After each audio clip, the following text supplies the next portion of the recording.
Masuk di dalam doa.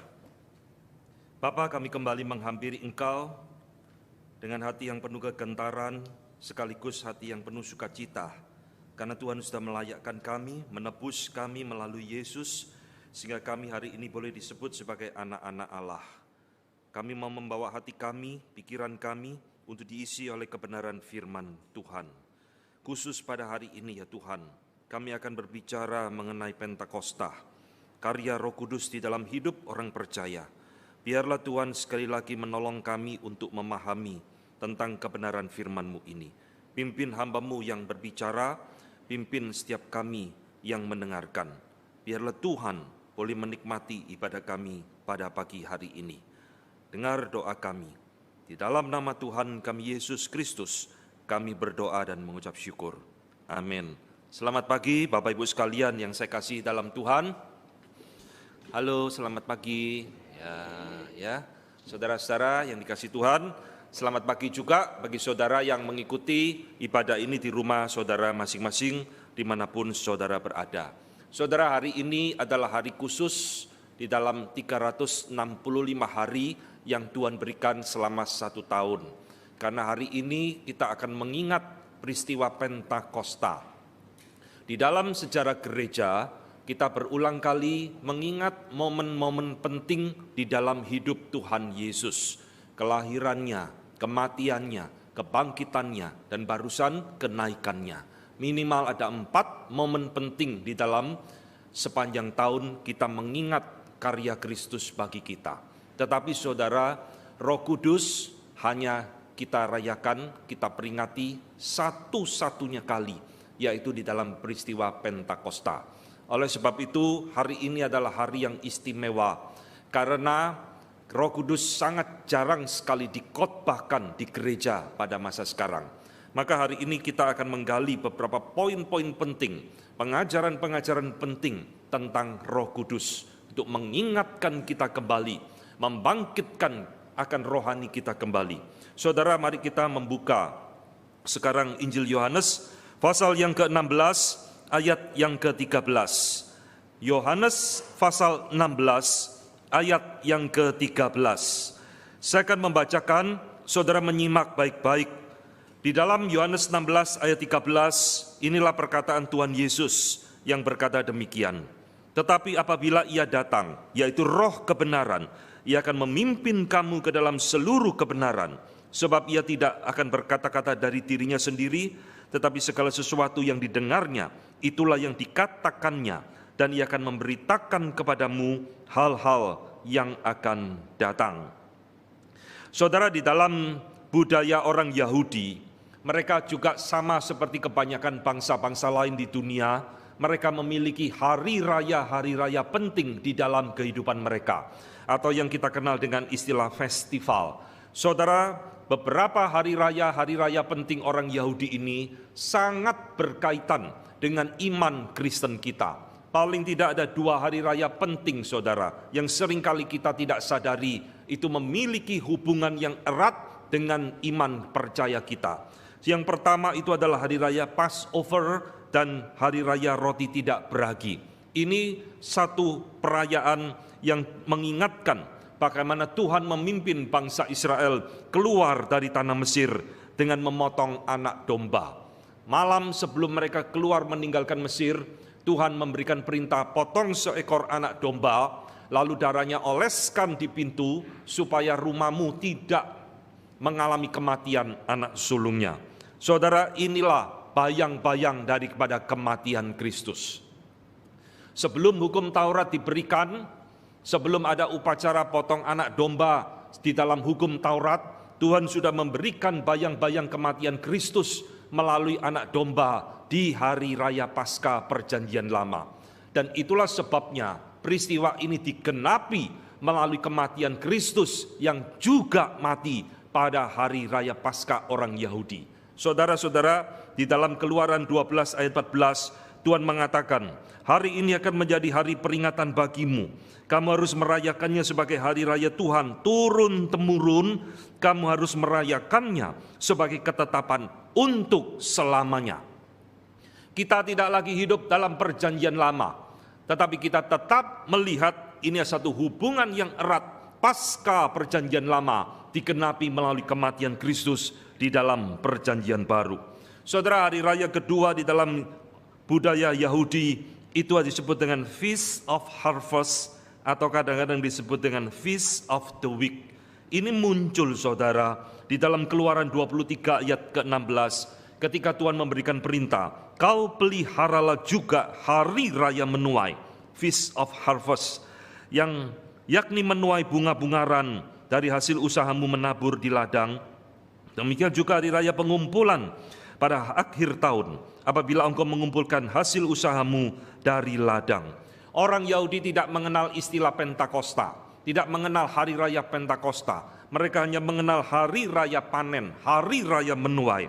Tapi saudara lihat, di dalam perjanjian baru, Feast of Harvest ini menjadi satu nubuatan yang digenapi di dalam hari raya Pentakosta.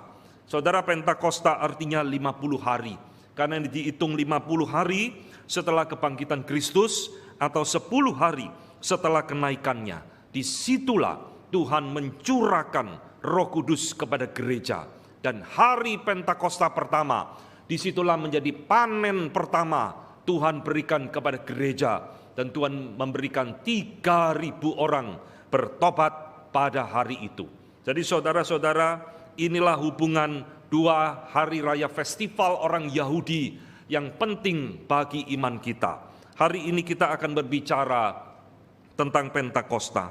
Saudara, mengapakah Roh Kudus harus datang ke dalam dunia? Siapakah Roh Kudus yang datang itu? Dan siapakah yang mengutus Roh Kudus yang datang di hari Pentakosta itu? Saudara, ini adalah pertanyaan-pertanyaan penting yang harus kita pahami sebagai orang percaya. Zaman ini terlalu sering menyebut Roh Kudus, Roh Kudus, Roh Kudus, tapi semuanya itu adalah sesuatu Roh Kudus yang palsu. Saudara yang dikasihi Tuhan, Roh Kudus diberikan dan diutus oleh Bapa dan Anak. Sekarang saya akan mengajarkan kepada saudara prinsip-prinsip penting di dalam diri Allah Tritunggal kita. Bapa mengutus Anak datang ke dalam dunia menjadi juru selamat. Dan Tuhan Yesus di dalam Yohanes 16 mengatakan, Aku dan Bapa akan mengutus Roh Kudus. Roh Kudus berarti diutus bukan sekedar oleh Bapa, tapi oleh Bapa dan Anak. Roh Kudus datang ke dalam dunia. Untuk apa? Untuk menggenapi karya keselamatan Kristus yang sudah dikerjakan di atas kayu salib. Maka kita melihat satu hubungan yang sangat indah sekali. Kristus adalah pengantara kita dengan Bapa. Kristus adalah mediator kita dengan Bapa. Roh Kudus adalah mediator kita dengan Tuhan Yesus. Karena Roh Kuduslah yang memperkenalkan kita kepada Kristus. Roh Kuduslah yang membawa kita kepada Kristus. Maka saya mengatakan Roh Kudus adalah mediator antara kita dengan Yesus Kristus. Kalau Roh Kudus tidak bekerja di dalam hati kita, tidak ada seorang pun di dalam dunia ini yang akan mengenal siapakah Yesus Kristus. Inilah pentingnya Roh Kudus harus dicurahkan turun ke dalam dunia kepada gereja mula-mula untuk membawa kita mengenal siapakah Yesus Kristus itu. Saudara-saudara, bukan hanya Tuhan Yesus yang dinubuatkan di dalam perjanjian lama. Roh Kudus pun kita tidak sadar juga dinubuatkan di dalam perjanjian lama. Alkitab sangat indah sekali saudara. Kalau kita mau mempelajarinya, kita mau menggali, kita akan menemukan keindahan-keindahan di dalamnya. Saudara, Roh Kudus kapan dijanjikan di dalam perjanjian lama? Itu ada di dalam Yoel pasal 2 ayat ke-28. Ketika Nabi Yoel bernubuat, kemudian pada hari itu akan terjadi, aku akan mencurahkan rohku ke atas semua manusia. Maka anak-anakmu laki-laki dan perempuan akan bernubuat. Orang-orang tuamu akan mendapat mimpi dan teruna-terunamu akan mendapat penglihatan. Saudara, inilah nubuatan di dalam perjanjian lama tentang kedatangan Roh Kudus yang terjadi pada hari Pentakosta. Petrus mengingat kembali ayat ini dan dia mengatakan, inilah nubuatan tentang Pentakosta. Saudara, sebelum hari Pentakosta itu terjadi, bukan hanya Nabi Yoel yang menubuatkan kedatangan Roh Kudus, bahkan Yohanes Pembaptis di dalam pelayanannya pun juga pernah menubuatkan tentang hari Pentakosta. Saudara, di dalam Matius 3 ayat 11, Yohanes Pembaptis berkata, "Aku membaptis kamu dengan air sebagai tanda pertobatan, tetapi Ia yang akan datang kemudian lebih berkuasa daripadaku, dan aku tidak layak melepaskan kasutnya. Ia akan membaptis kamu dengan Roh Kudus dan dengan api." Ini nubuatan dari Yohanes Pembaptis. Dan Tuhan Yesus sendiri di dalam pelayanannya pun pernah menjanjikan dan menubuatkan tentang kedatangan Roh Kudus, khususnya di dalam Injil Yohanes. Tadi kita membaca Yohanes pasal 16, Tuhan Yesus memberikan sebutan tentang roh penghibur, tetapi di dalam roh kebenaran.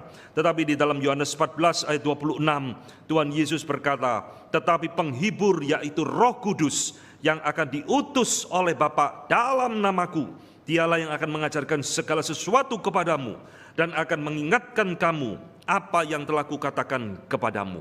Saudara, inilah nubuatan-nubuatan tentang kedatangan Roh Kudus di hari Pentakosta. Baik perjanjian lama, baik perjanjian baru, mereka semua sudah menubuatkan suatu saat nanti Roh Kudus akan dicurahkan di dalam gereja Tuhan. Saudara, ini bukan berarti di dalam perjanjian lama Roh Kudus tidak ada. Bukan berarti di dalam perjanjian lama Roh Kudus tidak bekerja. Tetap ada, tetap bekerja. Lalu apa signifikansi Pentakosta bagi gereja Tuhan? Pentakosta adalah menandai satu era yang baru, the new era of Christ Church, era yang baru daripada gerejanya Tuhan, karena Roh Kudus di situ akan memperlengkapi orang percaya, menyertai orang percaya, memimpin orang percaya, dan memberikan kebangunan bagi gereja Tuhan. Saudara, itulah sebabnya Pentakosta ada peristiwa yang penting yang tidak boleh tidak ada di dalam sejarah gereja.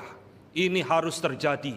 Roh Kudus harus diberikan supaya orang-orang pilihan Tuhan di dalam sepanjang zaman dibawa kepada Kristus satu persatu. Satu persatu mereka berjumpa dengan juru selamatnya melalui karya Roh Kudus. Nah, saudara-saudara, hari ini kita akan merenungkan beberapa poin-poin penting.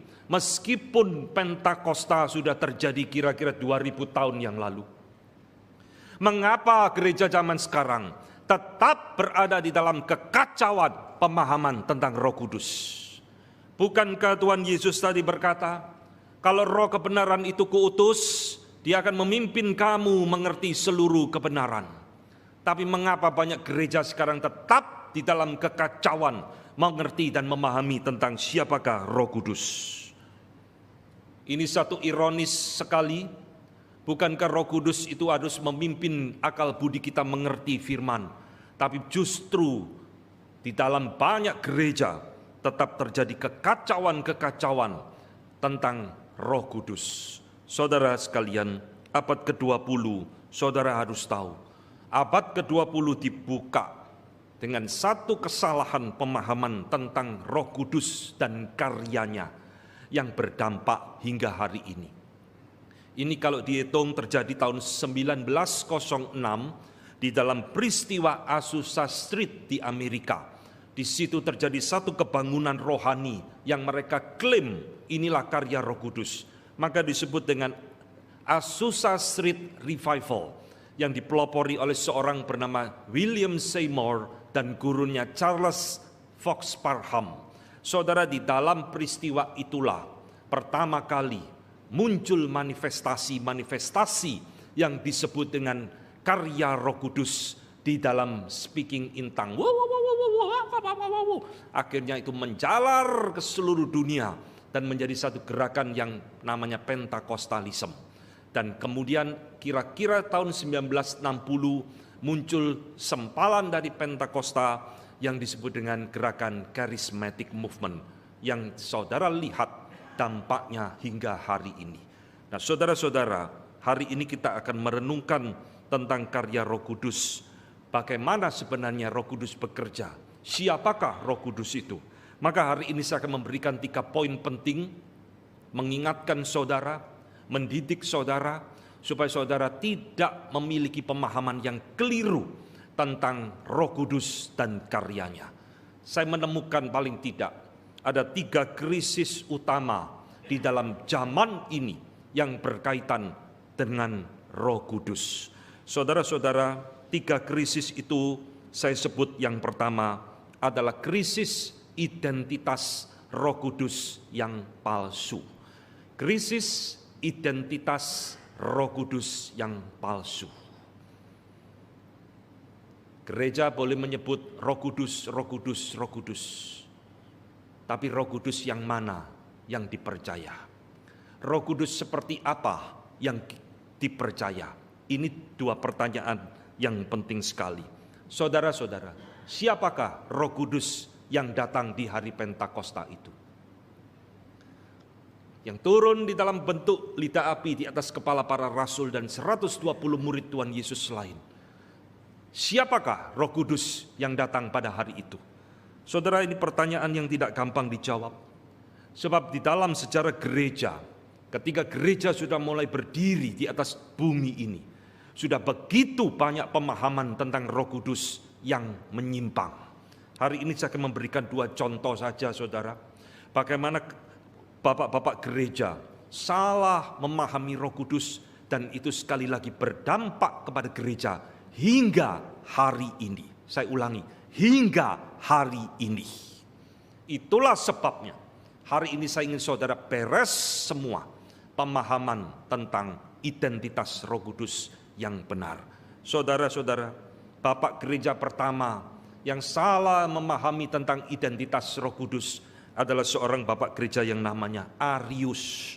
Maka ajarannya disebut Arianisme. Saudara, Arius salahnya di mana? Arius mengatakan Roh Kudus itu bukan Allah. Roh Kudus itu cuma kuasanya Allah, the power of God, but not the person of God. Roh Kudus itu cuma kuasa Tuhan yang mengalir keluar dari diri Allah. Nah, saudara-saudara, bapak gereja kedua yang salah memahami tentang Roh Kudus itu bernama Sabellius. Maka ajarannya disebut dengan Sabellianisme. Saudara, Sabellius percaya Roh Kudus itu Allah. Arius tidak percaya Roh Kudus Allah. Lalu di mana salahnya Sabellius? Sabellius memiliki kesalahan. Roh Kudus meskipun Allah, tapi dia hanya manifestasi dari diri Allah. Jadi saudara, di dalam pemikiran 2 bapak gereja ini, kita simpulkan Arius menolak Allah Tritunggal. Sabellius salah mengerti Allah Tritunggal. Sabellius tidak menolak Allah Tritunggal, tapi Sabellius tetap salah mengidentifikasi siapa Roh Kudus yang sebenarnya. Sekarang perhatikan baik-baik. 2 ajaran yang menyesatkan ini, yang pernah terjadi kira-kira 2000 tahun yang lalu, muncul kembali di abad di mana kita hidup saat ini. Pertama, ajaran Arius diadopsi, dipegang, diterima, diajarkan oleh gereja Saksi Yehova. Saudara-saudara, Saksi Yehova bukan hanya sesat menolak keilahian Yesus Kristus. Saksi Yehova juga sesat menolak keilahian Roh Kudus. Jadi bagi Saksi Yehova, ajarannya persis dengan bapak gereja Arius. Roh Kudus bukan Allah. Roh Kudus itu cuma kuasa dari Allah. Semua akar kesalahan tentang Roh Kudus, baik Arius, baik Sabellius, selalu dimulai dari kesalahan pemahaman tentang Allah Tritunggal. Maka saudara, kalau orang tidak memahami Tritunggal dengan beres, gereja tidak memahami Tritunggal dengan tepat, pasti Roh Kudusnya akan error. Demikian juga Sabellius. Sabellius muncul kembali di dalam abad ke-20 ini.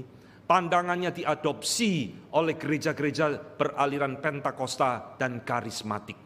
Sekarang saya akan tunjukkan apa yang salah dengan ajaran Arius. Saudara-saudara, Arius menolak keilahian daripada Roh Kudus. Roh Kudus bukan Allah. Roh Kudus bukan pribadi Allah. Roh Kudus hanya kuasa daripada Allah. Betulkah ajaran ini? Tidak. Lalu apa yang dikatakan Alkitab tentang Roh Kudus? Saudara, Roh Kudus adalah pribadi Allah itu sendiri. Roh Kudus bukan kuasa. Roh Kudus memiliki kuasa, tapi Roh Kudus bukan sekedar kuasa. Roh Kudus adalah pribadi Allah itu sendiri. Pribadi yang mana? Pribadi ketiga dari Allah Tritunggal. Saudara, Roh Kudus memiliki kuasa. Roh Kudus memiliki kemuliaan.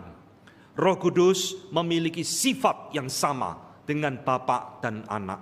Di dalam Allah Tritunggal iman kita yang sejati, pribadi Bapa, pribadi Anak, dan pribadi Roh Kudus tidak ada tingkat-tingkatan atau ordo atau hierarki. Oh, karena Bapa disebut pertama, dia pasti lebih tinggi dari Roh Kudus. Tidak. Oh, karena Anak disebut kedua, dia pasti lebih tinggi dari Roh Kudus. Oh, karena Roh Kudus disebut paling akhir, dia pasti paling rendah derajatnya. Tidak. Allah Tritunggal itu semua memiliki status yang sama, derajat yang sama, kemuliaan yang sama, kuasa yang sama. Saudara, mereka adalah Allah yang sama, hanya dibedakan pribadinya yang berbeda. Dari mana kita tahu Roh Kudus adalah pribadi Allah itu sendiri? Alkitab berulang kali menyatakan kepada kita. Maka saya heran, saudara, orang-orang yang membaca Alkitab kenapa tidak bisa memahami? Alkitab sudah begitu jelas. Di dalam Kisah Rasul pasal ke-5, kasus yang terkenal dari sepasang suami istri Ananias dan Safira yang membohongi Rasul Petrus tentang persembahan. Lalu di dalam Kisah Rasul pasal 5 ayat ketiga, Petrus yang tahu mereka berdusta, Petrus mengatakan, engkau mendustai Roh Kudus.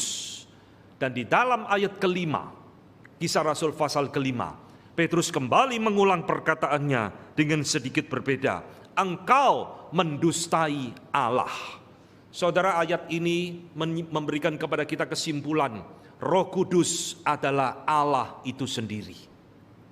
Dan di dalam Matius 12 ayat 31, Tuhan Yesus mengatakan kalimat yang sangat jelas sekali.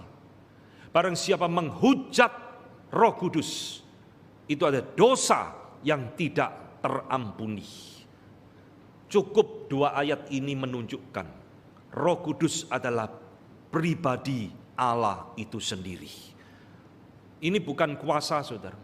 Roh Kudus adalah pribadi. Dia punya pikiran, dia punya kehendak, dia punya emosi. Maka Paulus mengatakan jangan mendukakan Roh Allah. Roh Kudus bisa didukakan karena dia adalah pribadi. Di dalam banyak ayat, saudara, Alkitab menunjukkan siapakah Roh Kudus. Dia adalah pribadi dari Allah itu sendiri. Sekarang apa kesalahan dari Bapak Gereja Sabelius tentang Roh Kudus? Saudara, Sabelius tidak menolak dan tidak menyangkal Roh Kudus adalah Allah. Tapi dia tetap melakukan kesalahan yang fatal sekali. Di dalam pemikiran Bapak Gereja Sabelius, dia berpikir Roh Kudus adalah Bapa, Roh Kudus juga adalah Anak. Jadi Bapa, Anak, dan Roh Kudus ini semua sama saja. Cuma berganti-ganti kepribadian. Dulu di DPL Allah muncul sebagai Allah Bapa. Lalu di perjanjian baru Allah berubah wujud jadi Tuhan Yesus. Setelah Tuhan Yesus naik ke surga, turun lagi berubah wujud jadi Roh Kudus. Ini pandangan Sabelius. Maka di dalam pandangan Sabelius, Bapa sama dengan Anak, sama dengan Roh Kudus. Ketiga-tiganya selalu diidentikan adalah Tuhan Yesus. Ini ngaco luar biasa, saudara. Karena Alkitab mengatakan Bapa bukan anak, anak bukan Roh Kudus, Roh Kudus bukan anak dan juga bukan Bapa. Ketiganya adalah tiga pribadi yang berbeda, tetapi mereka adalah satu hakikat, yaitu Allah. Itulah arti Tritunggal. Sekali lagi, gereja, orang Kristen, pendeta sekalipun, kalau engkau tidak memahami Allah Tritunggal dengan beres di dalam hidupmu, pasti kristologimu kacau, pasti doktrin Roh Kudusmu error. Tritunggal adalah fondasi yang penting sekali di dalam gereja, di dalam kekristenan. Maka saudara, hari ini saya harus menjelaskan kepada saudara, Roh Kudus beda dengan Bapa, beda dengan Anak. Ini tiga pribadi yang berbeda. Dari mana kita tahu? Dari Alkitab lagi. Kan di dalam peristiwa baptisan Tuhan Yesus pada waktu dibaptis, Allah Bapa dari surga berkata, inilah anakku. Lalu Roh Kudus turun dalam bentuk burung merpati. Ini menunjukkan ada tiga pribadi yang berbeda muncul bersamaan di dalam peristiwa baptisan Tuhan Yesus. Masih kurang contoh lagi, di dalam Yohanes pasal 17, disitulah Tuhan Yesus berdoa kepada Bapa. Bapa, permuliakanlah anak seperti ketika di dalam kekekalan. Itu doa terpanjang dari Tuhan Yesus. Saudara, Tuhan Yesus berdoa kepada Bapa. Masa Tuhan Yesus ngomong dengan dirinya sendiri? Ayat ini dengan jelas menunjukkan pribadi Tuhan Yesus Sang Anak berbeda dengan pribadi daripada Sang Bapa. Di dalam Yohanes 16 Tuhan Yesus mengatakan, aku akan mengutus penolong yang lain untuk datang kepada engkau. Sudah jelas di situ penolong yang lain adalah Roh Kudus. Ayat ini menunjukkan Tuhan Yesus berbeda dengan Roh Kudus. Saya harap penjelasan singkat tentang Tritunggal dan tentang identitas Roh Kudus ini membuat saudara sekarang lebih jelas siapakah Roh Kudus itu. Dia bukan Bapa, dia bukan Anak, tetapi dia adalah satu pribadi yang lain, tetapi memiliki hakikat yang sama dengan Bapa dan Anak, yaitu adalah Allah itu sendiri. Inilah Tritunggal yang benar, saudara. Bukan Allah gonta-ganti peran, seperti saya hari ini pakai jas, nanti pulang di rumah saya ganti baju, tapi orangnya tetap sama. Bukan.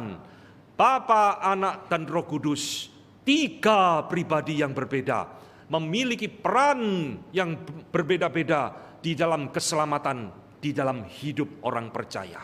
Sekarang saya akan masuk di dalam krisis kedua. Zaman ini bukan hanya krisis identitas Roh Kudus yang salah. Zaman ini juga ditandai dengan satu krisis yang saya sebut dengan krisis spiritualitas yang palsu. Tadi adalah identitas Roh Kudus yang palsu.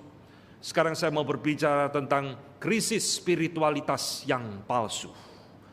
Roh Kudus diutus di hari Pentakosta, memenuhi hati para murid dan gereja Tuhan dan orang percaya sepanjang zaman untuk menguduskan kita, menyucikan kita dari dosa, membawa kita di dalam relasi yang benar dengan Allah Bapa, membawa kepada kita pengertian yang benar tentang siapa Kristus, dan membawa kita kepada spiritualitas atau kerohanian yang sejati di dalam hidup kita.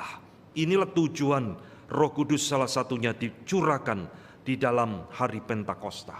Tetapi sekarang saudara lihat, gereja di dalam abad ke-20 ini mendefinisikan kerohanian dengan standar yang salah.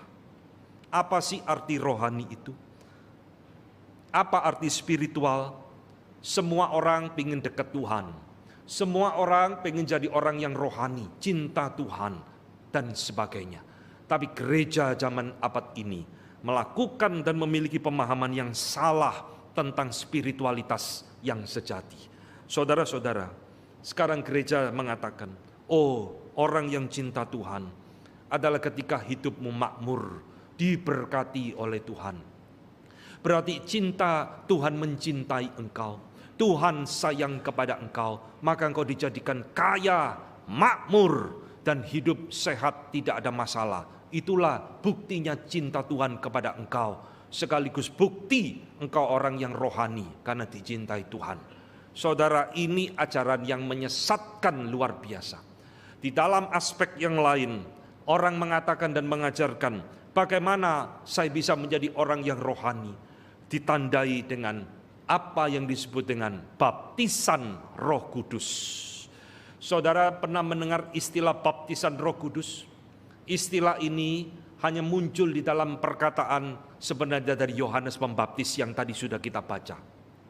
Aku membaptis kamu dengan air, tetapi Dia yang akan datang nanti akan membaptis kamu dengan roh dan api. Saudara-saudara, sekarang banyak hamba Tuhan yang salah memahami pengertian ini. Baptisan Roh Kudus, Yohanes Pembaptis berkata, yang berhak melakukan, yang mampu melakukan hanya Tuhan Yesus. Ia yang akan datang akan membaptis kamu dengan roh dan api. Ngerti? Sekarang banyak pendeta tangannya kalau tidak membaptis Roh Kudus gatal. Maka banyak pendeta mengklaim, saya yang akan membaptis kamu dengan Roh Kudus. Roh Kudus yang berhak membaptis adalah Tuhan Yesus sendiri.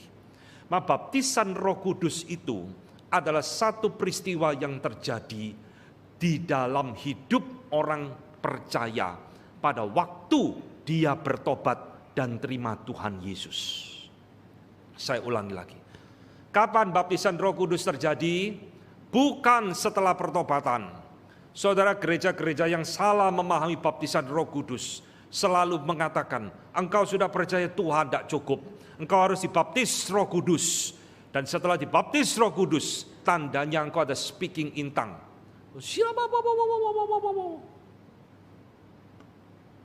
Betul ajaran Alkitab seperti itu? Tidak. Baptisan Roh Kudus terjadi pada waktu seseorang terima Tuhan Yesus sebagai Tuhan dan Juru Selamat di dalam hidupnya.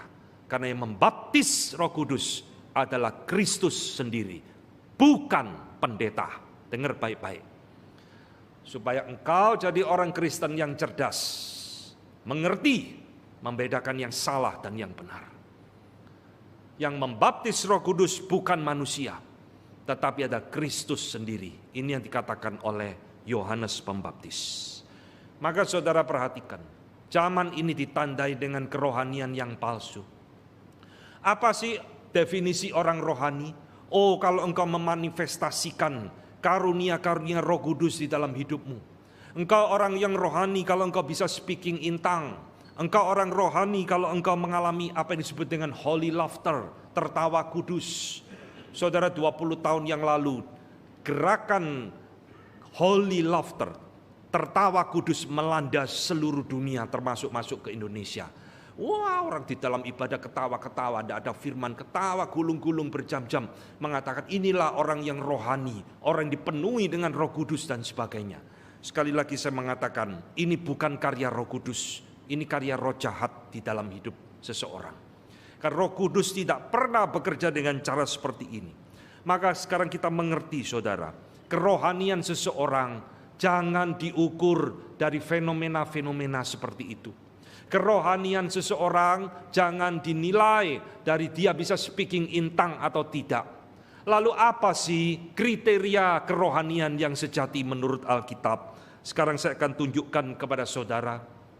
Pertama, tanda spiritualitas yang sejati adalah orang itu harus memiliki kepekaan, kesadaran akan dosa di dalam hidupnya. Ini tanda pertama. Kalau engkau tidak ada kepekaan ini dalam hidupmu, kau bukan orang yang rohani. Karena orang yang rohani yang semakin dekat Tuhan, yang semakin cinta kepada Tuhan, yang semakin dipenuhi oleh Roh Kudus, dia harus membenci dosa dan kejahatan di dalam hidupnya. Bukan speaking in tongue. Lihat jemaat Korintus. Mereka banyak memiliki karunia rohani yang macam-macam. Saudara cari apapun di gereja itu ada. Tapi Korintus adalah jemaat yang rusak, berdosa di hadapan Tuhan. gereja yang penuh dengan perpecahan dan kekacauan. Tapi pada saat yang sama mereka memiliki banyak karunia-karunia rohani. Maka saudara jangan memakai karunia rohani apapun itu untuk mengukur kerohanian seseorang. Saudara, di dalam orang yang rohani, dia akan semakin benci dengan dosa. Dia akan semakin antipati dengan kejahatan. Di dalam hidup orang yang rohani ada satu keinginan yang besar untuk hidup kudus di hadapan Tuhan. Inilah tanda pertama, the true spirituality, kerohanian yang sesungguhnya. Tanda kedua yang muncul di dalam Alkitab, orang yang rohani betul-betul adalah orang yang mau hidup di dalam ketaatan yang penuh kepada Allah. Bukan kehendakku Tuhan, kehendak-Mu yang jadi. Itulah orang yang rohani. Bukan orang yang memaksakan kehendak harus terjadi. Mujizat harus terjadi. Apa yang saya minta harus dituruti. Itulah tanda orang rohani. Tidak. Orang yang rohani adalah orang yang mau mentaklukkan diri di hadapan Tuhan. Orang yang rohani adalah orang yang mau mentaklukkan dan mematikan ego di hadapan Tuhan. Orang yang rohani adalah orang yang mau menyangkal diri dan memikul salib untuk Tuhan, sekalipun penuh penderitaan dan kesulitan. Itulah the sign of true spirituality. Tanda kerohanian yang sejati. Zaman ini begitu kacau luar biasa. Apa kerohanian yang sejati? Kalau engkau mengalami mujizat Tuhan, kalau engkau mengalami penglihatan-penglihatan, diangkat ke surga, diajak ke neraka, engkau orang rohani. Tidak, saudara. Ketiga, apa tanda kerohanian sejati di dalam hidup seseorang ketika Roh Kudus itu bekerja di dalam hidup orang tersebut?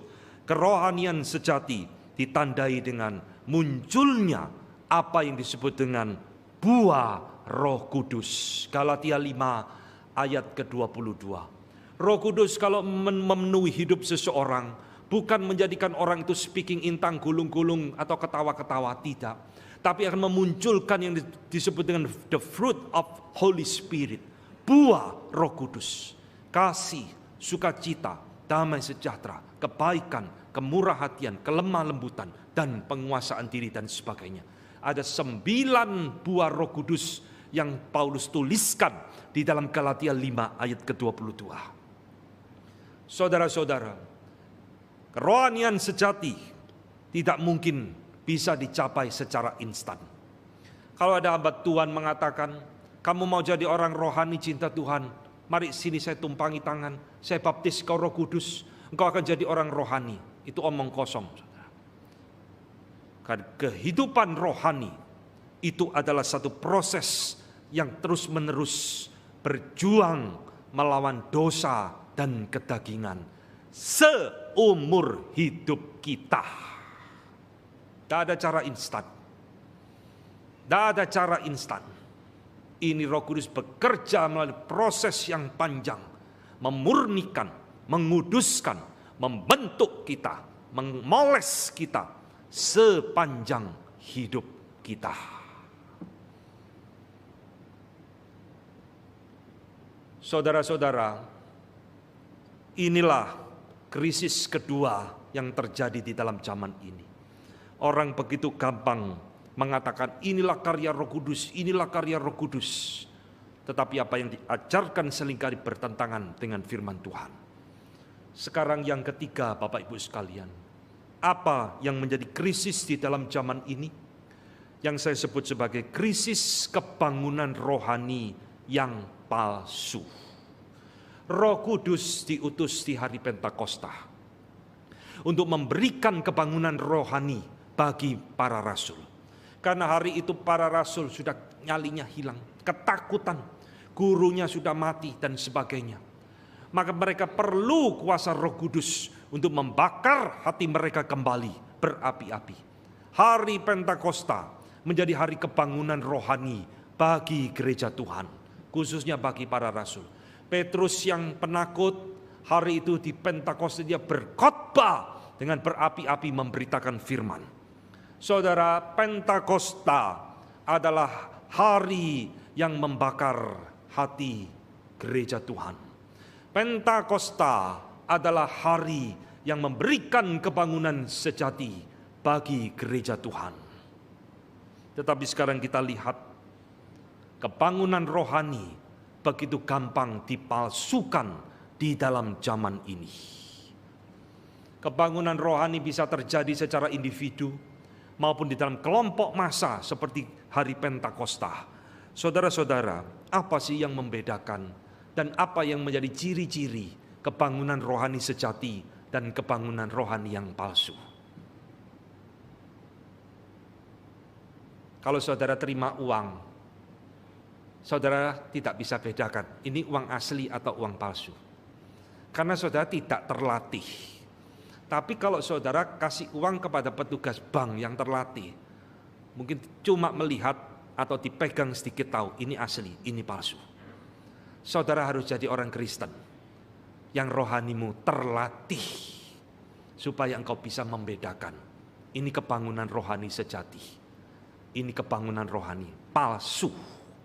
Tak peduli ribuan orang yang datang, tak peduli ada banyak mujizat terjadi, tapi nanti kalau saya berikan 5 tanda ini tidak terjadi, itu kebangunan rohani yang palsu.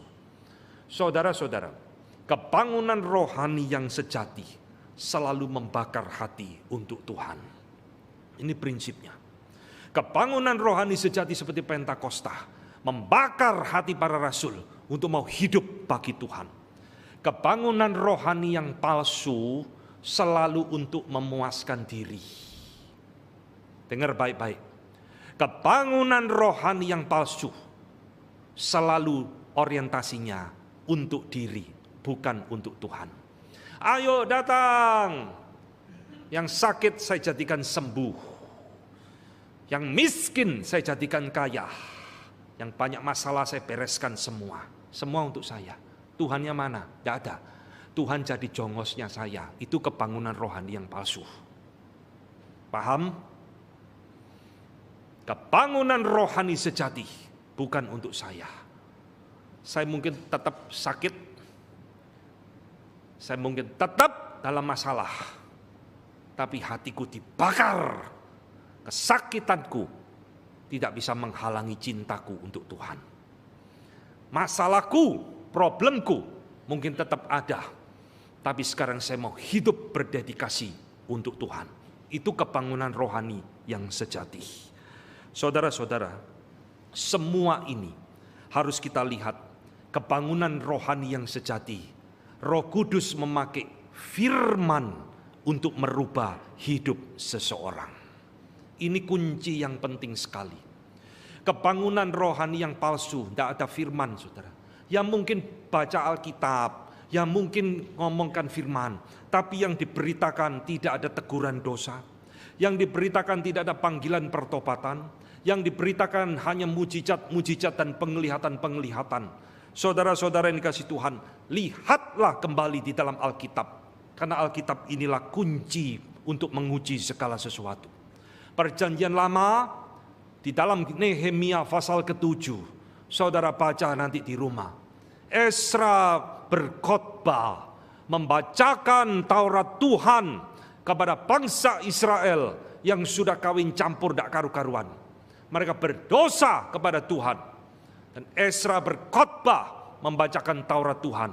Saudara lihat di dalam Nehemia 7. Bangsa Israel ketika mendengar firman Tuhan yang sejati diberitakan, mereka akan menangis.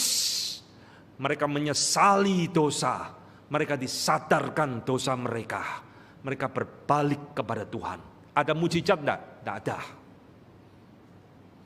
Perjanjian baru di hari Pentakosta, Petrus berkhotbah, bertobatlah, berilah dirimu dibaptis, memberitakan Injil yang sejati.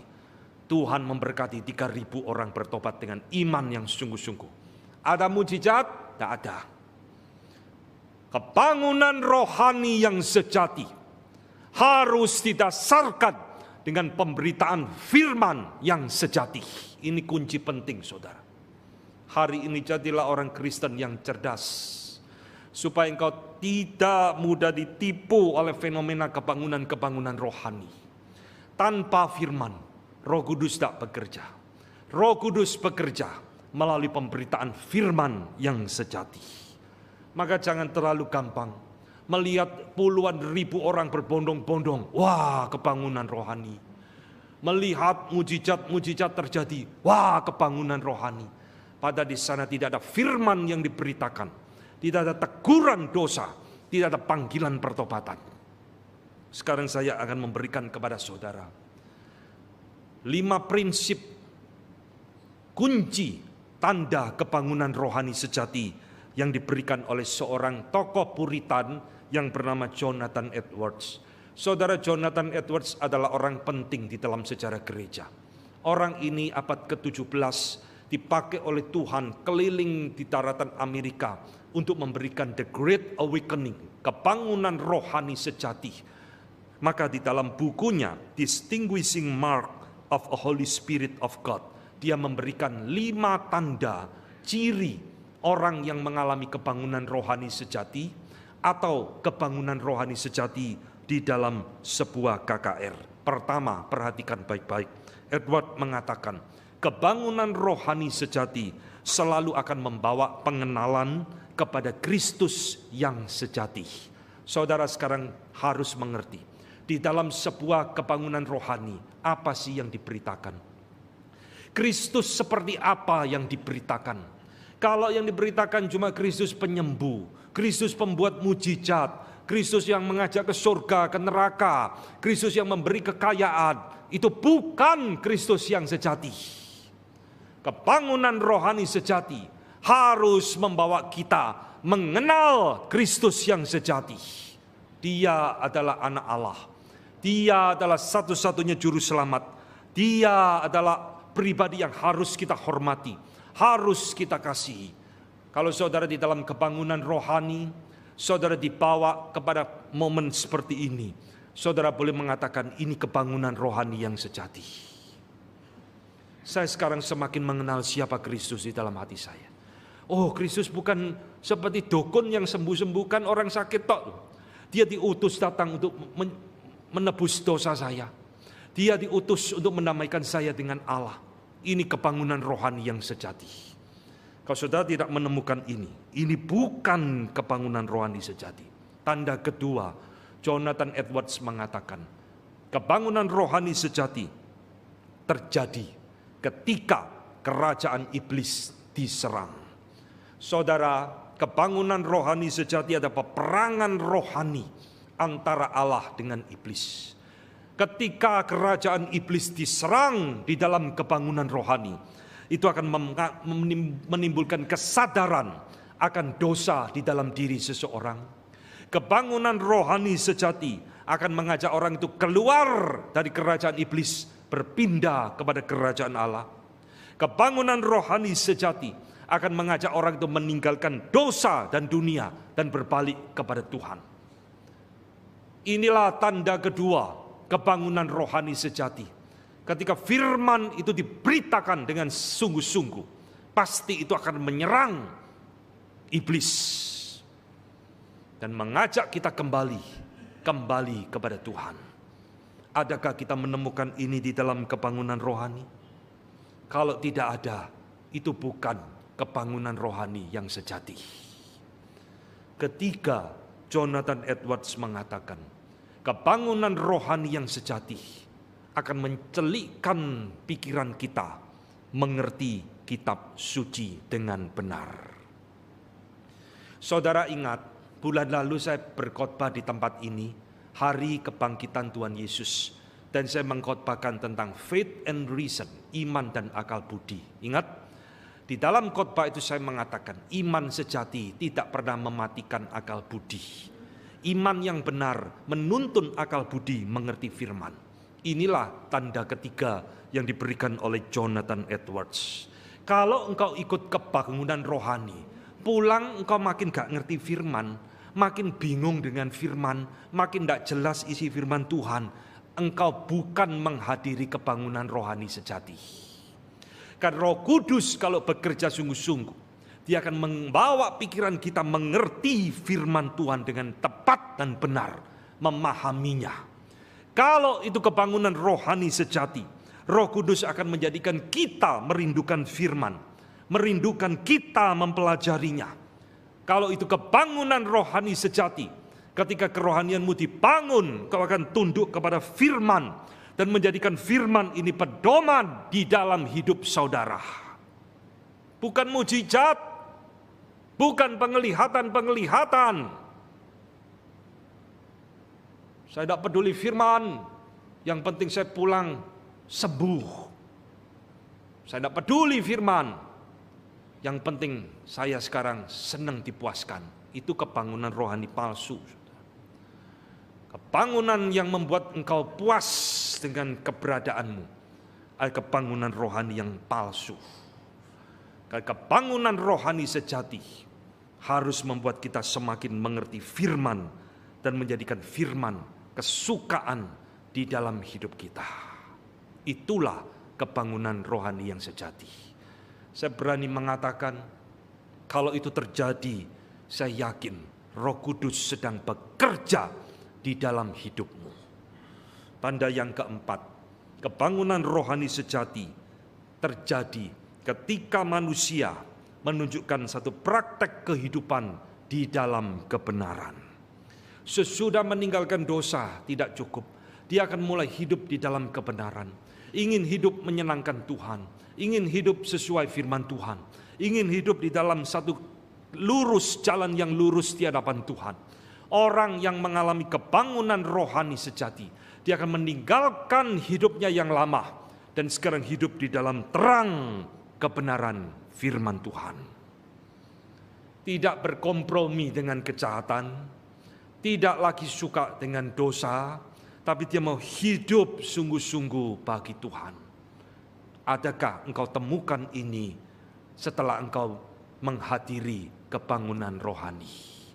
Kalau tidak ada, itu kebangunan rohani yang palsu. Tanda kelima, Jonathan Edwards mengatakan, ketika Roh Kudus bekerja di dalam kebangunan rohani, dia memakai firman Allah, maka Roh Kudus akan membakar kasih di dalam hidup kita untuk Tuhan dan untuk sesama. Setelah pulang kebaktian kebangunan rohani, cek dirimu. Apakah saya makin cinta Tuhan atau enggak? Cinta firman-Nya tidak. Makin mengenal Kristus dengan beres tidak. Kalau iya, itu adalah karya Roh Kudus di dalam hidup kita.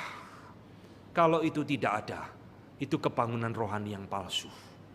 Saudara-saudara, kenapa 5 tanda ini penting bagi kita untuk kita ingat baik-baik? Karena 5 tanda ini, saudara, tidak mungkin ditiru dan dipalsu oleh iblis. Iblis bisa memalsu mujizat, bisa. Tapi iblis tidak mungkin membawa kita mengenal Kristus dengan benar. Iblis tidak mungkin membawa kita mengerti kitab suci dengan benar. Iblis tidak mungkin membakar hati kita mengasihi Allah. Tidak mungkin, saudara. Karena itu tidak bisa dilakukan oleh iblis dan iblis pun tidak ingin melakukan itu. Ini adalah karya Roh Kudus di dalam hidup orang percaya. Hidup orang berdosa membawa kita kembali kepada Tuhan. Maka saudara-saudara yang dikasihi Tuhan, mengapa gereja pada abad ke-20 ini, sekalipun Roh Kudus sudah dicurahkan ribuan tahun yang lalu, tetap keliru mengerti tentang Roh Kudus. Ironis ya. Sudah diberikan, sudah dicurahkan 2000 tahun yang lalu, tetap gereja banyak tidak mengerti siapa Roh Kudus, bagaimana Roh Kudus bekerja. Menurut saya, ini satu kesalahan, karena banyak gereja sekarang sudah membuang doktrin yang benar dan menggantikan dengan pengalaman-pengalaman subjektif. Ini bahaya luar biasa. Saya tidak peduli Alkitab ngomong apa, yang penting saya ngalami. Ini tidak boleh, saudara. Saya tidak peduli Alkitab ngomong apa, yang penting saya merasakan Roh Kudus. Tidak boleh. Saudara kalau mau hidup beres di hadapan Tuhan, mengenal siapa Roh Kudus, saudara harus kembali kepada firman Tuhan yang benar. Saudara, saya harap hari ini, hari Pentakosta, menjadi hari kebangunan rohani sejati di dalam hidupmu. Kalau ada di antara kita yang selama ini ikut-ikutan ajaran seperti ini, tinggalkan saudara, hentikan. Karena ini bukan ajaran daripada firman Tuhan. Kembalilah kepada pengajaran yang benar, kembalilah kepada doktrin yang benar. Maka engkau akan dipimpin oleh Roh Kudus, roh kebenaran, untuk hidup beres, mengerti firman di dalam hidupmu. Mau? Tak mau jawab lagi. Mau? Harus mau. Kiranya firman Tuhan hari ini jadi berkat di dalam hidup saudara. Mari kita tunduk kepala, kita berdoa. Bapa di dalam surga, kami bersyukur hari ini Tuhan mengingatkan kami kembali. Di tengah zaman di mana kami hidup, begitu banyak penyimpangan-penyimpangan di dalam gereja yang terus terjadi, khususnya tentang Roh Kudus. Kiranya firman Tuhan hari ini memberikan pencerahan rohani di dalam hidup kami masing-masing. Tuhan, tolong kami untuk hidup seturut firman-Mu, hidup berdasarkan kebenaran firman-Mu, bukan berdasarkan pengalaman-pengalaman kami. Hamba-Mu berdoa ya Tuhan, jikalau ada di antara kami atau siapapun yang mendengar khotbah ini, yang ikut di dalam arus penyimpangan-penyimpangan manifestasi Roh Kudus yang keliru, kiranya Tuhan membawa kami kepada jalan yang benar, memberikan kepada kami pengertian yang benar, supaya kami hidup seturut dengan kehendak Tuhan, kami hidup di dalam pimpinan roh yang benar, dan tidak menjadi sesuatu yang liar di hadapan Tuhan. Terima kasih untuk firman-Mu, materaikan di dalam hidup kami. Dalam nama Tuhan kami Yesus Kristus, kami berdoa, kami mengucap syukur. Amin.